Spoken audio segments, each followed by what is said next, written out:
ఇవాళ తెలంగాణలో కాంగ్రెస్ ప్రభుత్వం ఏర్పడి 18 నెలలు కావస్తా ఉన్నది.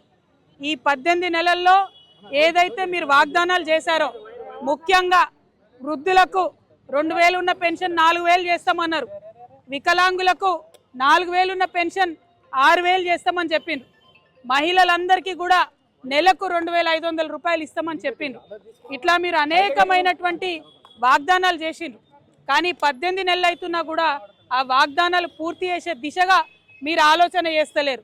కాంగ్రెస్ ప్రభుత్వాన్ని వాళ్ళు నేను డిమాండ్ చేసేది ఒకటే, మేము ఇవాళ తెలంగాణ ప్రజలు, ముఖ్యంగా తెలంగాణ మహిళలు, సోనియా గాంధీ గారు గ్యారంటీ కార్డులు సంతకం పెట్టి ఇంటింటికి పంచిండ్రు, పేపర్లలో వేసిండ్రు, ఫ్రంట్ పేజీలలో అడ్వర్టైజ్మెంట్లు వేసిరు. అవి చూసి సోనియా గాంధీ గారి ముఖం చూసి నమ్మి కాంగ్రెస్కి అధికారం ఇచ్చిండ్రు.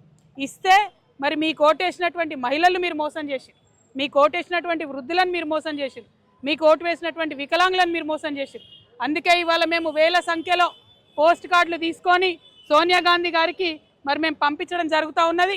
దీంట్లో మేము ఒకటే రాసినాం, అమ్మ సోనియమ్మ, మీరు మీ రేవంత్ రెడ్డి గారిని, మీ ముఖ్యమంత్రిని ఆదేశించండి, తక్షణమే మాకు పెన్షన్లు ఇప్పించండి అని చెప్పి సోనియా గాంధీ గారికి రిక్వెస్ట్ చేసినాం.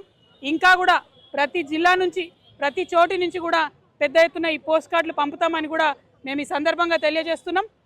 ముఖ్యమంత్రి గారు తక్షణమే పెన్షన్లు విడుదల చేయాలని చెప్పి డిమాండ్ చేస్తూ ఉన్నాం. జై తెలంగాణ.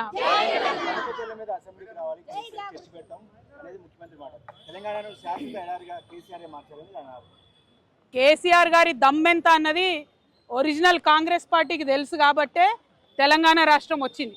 వచ్చినటువంటి ఆ రాష్ట్రానికి ఇవాళ రేవంత్ రెడ్డి గారు ముఖ్యమంత్రి అయినారు. అది మర్చిపోయి కేసీఆర్ గారు దమ్ముంటే ఇక్కడ రావాలి అక్కడ రావాలని రేవంత్ రెడ్డి గారు మాట్లాడడం చాలా బాధాకరం. హుందాగా ప్రవర్తించాలి ముఖ్యమంత్రి గారు. అదేవిధంగా తెలంగాణ ప్రజలందరికీ తెలుసు, కేసీఆర్ గారు ఆయన కళలో కూడా తెలంగాణకు నష్టం చేయడు.